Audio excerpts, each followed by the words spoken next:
जय हिंद दोस्तों, स्वागत है आप सभी का मेरे भाई आपके अपने परिवार में। और आज तक सुबह से आप लोगों ने काफी सारी वीडियो देखी कि इस सेंटर पर ये हुआ, इस सेंटर पर ये हुआ, इस सेंटर पर ये हुआ, और काफी अलग अलग तरह की बातें आप लोगों के सामने निकल करके आई। तो अभी हमारे सामने एक ऐसे अभ्यर्थी हैं जिन्होंने अभी जस्ट पेपर दिया है, और आप बोलेंगे सर ये रात हो रही है, इतनी रात में आप शूट क्यों कर रहे हो? क्योंकि पेपर ही खत्म रात में हुआ है। हम सामने खड़े हैं RK digital centre Shaktinagar Delhi के, और लास्ट जो पेपर का समय था वो 7:30 था, लेकिन 9:15 में जो है ये बच्चे बाहर निकले हैं, इतना लेट हो गया है। तो एक एक करके हम सारी बातें जानने वाले हैं। क्या नाम है आपका? मेरा आनंद राजार्य। आनंद राजार्य है।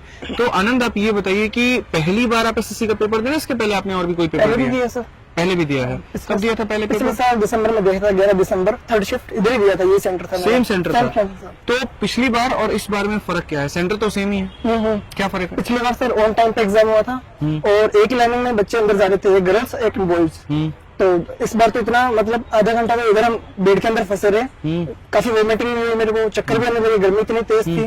तो इधर पेड़ थे, इधर छाव में खड़े हुए। फिर वहां से अनाउंसमेंट हुई कि जो आपका रिपोर्टिंग टाइम है, वो मेरा रिपोर्टिंग टाइम था सर 4 बजे। लिखा हुआ एडमिट कार्ड पे आपके ये है। अनाउंसमेंट हुई कि गेट नंबर 1 वालों का जो रिपोर्टिंग टाइम है वो 6:30 बजे होगा, और एग्जाम कंडक्ट 7 बजे होगा।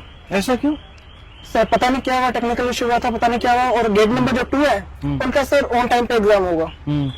तो मतलब सेंटर, लोग ये कह रहे हैं कि एडिक्विटी के सेंटर अच्छे नहीं है, बट ये तो वो सेंटर है जो कॉमन है, चाहे इसको टीसीएस बुक करे या इसको एडिक्विटी बुक करे। यानी सेंटर के साथ साथ मैनेजमेंट में भी इशू है। टीसीएस इसको हैंडल करना जानती थी, लेकिन एडिक्विटी इसको हैंडल नहीं कर पा रही है। तो क्या हुआ, 6:15 में, चलो 5 बजे आपका गेट बंद होने का टाइम था, लेकिन यहाँ पर इन लोगों एंट्री ही 6 बजे कराते हैं। Yes sir. ठीक है, फिर 6 बजे के बाद क्या होता है? सर 6 बजे के बाद में सर अंदर लेके गए इनको, एसी वगैरह तो नहीं चल रहा था, अंदर बहुत गर्मी थी, पसीना भी आ रहा था मेरे को। पंखे भी नहीं चल रहे थे? पंखा चल रहा था। पंखा चल रहा था, ठीक है। एसी वगैरह लगे थे, वो काम नहीं कर रहे थे। और एग्जाम स्टार्ट हो गया था, उसके 5 मिनट बाद में हमको जो रफ शीट होती है ना वो करने के लिए, तो वो दी गई। तो मैंने रीजनिंग की वजह जीके का ऑप्शन खोला ताकि टाइम वेस्ट ना हो मेरा।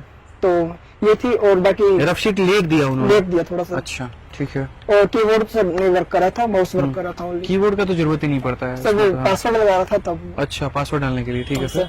और इधर वो क्या सर, गेट नंबर 2 था ना, तो इधर थोड़ा अड़कम सा मच गया था। क्यों, वो एक लेडीज आई थी, उनको लगा कि जो एंट्री टाइम है वो 6:15 बजे होगा।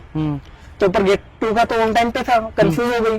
तो उसका लास्ट टाइम था, तो वो रोने लगे उधर काफी सर। वो हुआ था, हल्ला गुल्ला हुआ था। 5-6 मतलब एक ही सेंटर के 2 अलग अलग गेट हैं। एक गेट पर 4 बजे की जगह 6:15 में एंटर कराया जाता है, और दूसरे में ऑन टाइम करा दिया जाता है। तो उस वाले गेट को ये लगता है कि इनको भी 6:15 में ही होगा, और उसका पेपर छूट जाता है, बाहर ही बैठी रहती है। हाँ, अच्छा। उनका लास्ट टाइम था, तो वो काफी रोई थी और थी मतलब। तो कुछ हुआ उनका, कुछ पेपर देने के लिए? नहीं, कुछ नहीं हुआ, अलाउ ही नहीं किया। चलिए, आप अपने सेंटर पे बताइए कि क्या मेजर फर्क आपने देखा पिछली बार के पेपर में और इसमें? सर पिछली बार वो फिक्स था, ऐसे सिस्टम का एग्जाम है। रीजनिंग के अंदर सर 3 से 4 क्वेश्चन मैथमेटिक्स के आए थे मेरे, तो मैंने नहीं पढ़े थे ये इंटरेस्ट वगैरह और वगैरह। और जो ये सीटिंग अरेंजमेंट्स, वर्बल कोडिंग, वो कुछ करके हम सिलेबस के बारे में बात करते हैं। सबसे पहले ऐसे समझते हैं कि रीजनिंग में ऐसा कहा जा रहा है कि मैथ्स के क्वेश्चन आ गए, तो क्या आपके शिफ्ट में भी ऐसा हुआ है? हाँ, हुआ ना। वैसे 3 से 4 क्वेश्चन आए थे रीजनिंग के पेपर में मैथ्स के। जो कौन से क्वेश्चन थे? जैसे सर इंटरेस्ट का था, और वो मेरे से नहीं हुआ था। और 2-3 क्वेश्चन और थे सब मैथ्स के, वो मेरे को याद नहीं है। क्योंकि खैर आप लोगों ने पढ़ा भी नहीं है, तो आपको आइडिया कैसे होगा? आपके में तो मैथ्स आता भी नहीं है। रीजनिंग का लेवल क्या था और किस तरह के क्वेश्चंस थे? कुछ क्वेश्चन तो बहुत इजी थे, कुछ क्वेश्चन बहुत हार्ड थे। ऐसे क्वेश्चन से जो देखे मैंने पहली बार, पूछा कहाँ से, ना मैथ से ना रीजनिंग से है। तो क्या आप इस तरह के सवालों के साथ में संतुष्ट हैं? क्योंकि लोग कह रहे हैं पेपर टफ चाहिए। तो एक होता है टफ, एक होता है इरेलीवेंट। टफ वो होता है कि आपका जो सिलेबस उसमें क्वेश्चन के लेवल को बढ़ा दिया जाए, और इरेलीवेंट वो होता है कि आपके सिलेबस से ही ना दिए।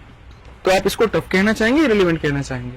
सर इसको तो कुछ आइडिया नहीं लग सकता। कुछ क्वेश्चन तो बहुत इजी थे, इतना इजी थे, ऐसे देखते ही आंसर दिख रहे हैं कि ये आंसर होगा। कुछ क्वेश्चन से बहुत ज्यादा हार्ड थे, मतलब एक्सटेंड हार्ड थे। ठीक है, पेपर स्टार्ट होता है, उसके बाद में आप इंग्लिश सेक्शन पे आते हैं। तो इंग्लिश में भी क्या कुछ डिफरेंस देखने को मिला? क्या है सर? क्लोज टेस्ट था उनका, नॉर्मली वेटेज रहता है 15 to 20 मार्क्स। इस बार ओनली 5 मार्क्स। एंड पैसेज थे वो काफी शॉर्ट ही आए थे, और इंग्लिश काफी इजी थी।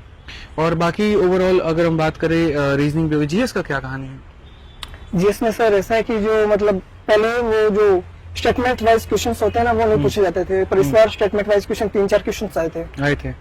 ठीक है। और बाकी अंदर के मैनेजमेंट को अगर आप देखें, तो क्या आपका सिक्योरिटी चेक पहले की तरह था, या थोड़ा सा और ठप था कहानी? यहाँ पर क्या कहानी थी? मतलब सिक्योरिटी चेक तो इतना मतलब ठीक था, और मतलब ज्यादा डॉक्यूमेंट्स वगैरह में जो पिछली बार दिया था तो मैंने नाम वगैरह काफी पूछा था, मेरा इशू भी हुआ था पिछली बार आईडी को लेके, तो मेरे को साइन वगैरह भी करवानी पड़ी थी मैनेजर के यहाँ से, पर इस बार ऐसा कुछ नहीं हुआ। कुछ भी नहीं हुआ, मतलब कोई अंगूठी पहन करके जाए, कड़ा पहन करके जाए, ऐसा कोई चेकिंग वो नहीं? तो थोड़ा सा हुआ, तो पेन था मेरे पास तो मेरे को बोल दिया पेन साइड में रख दो, पेन अंदर मिल जाएगा।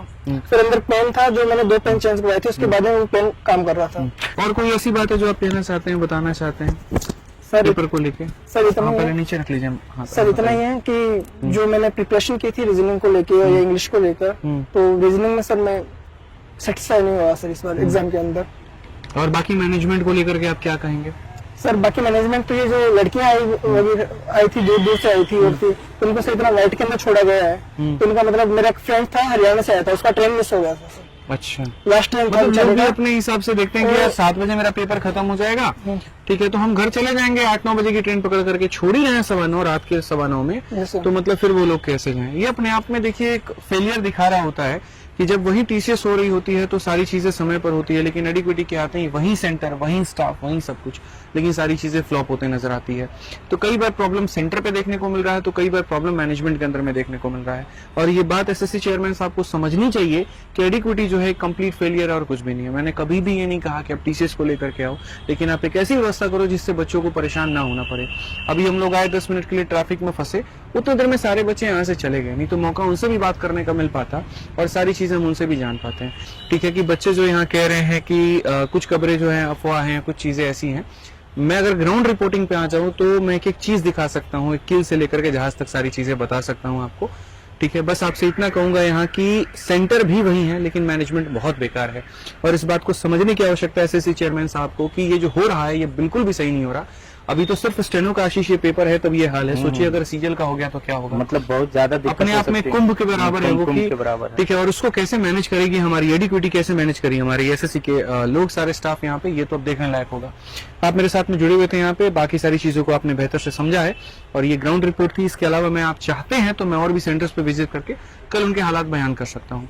बस इतना कहूंगा यहाँ की बच्चों के भविष्य के साथ में खेलने के अलावा और कुछ नहीं किया जा रहा है। नौकरी सिर्फ एक दिखावा है और कुछ भी नहीं है, यहाँ देने की मंशा किसी को भी नहीं है। सर्वर बदलना बहुत जरूरी है, सिस्टम बदलना बहुत जरूरी है और इसके ऊपर पे लगातार हम आवाज उठाते रहेंगे। जुड़े रहिए हमारे साथ में, बहुत बहुत धन्यवाद। जय हिंद।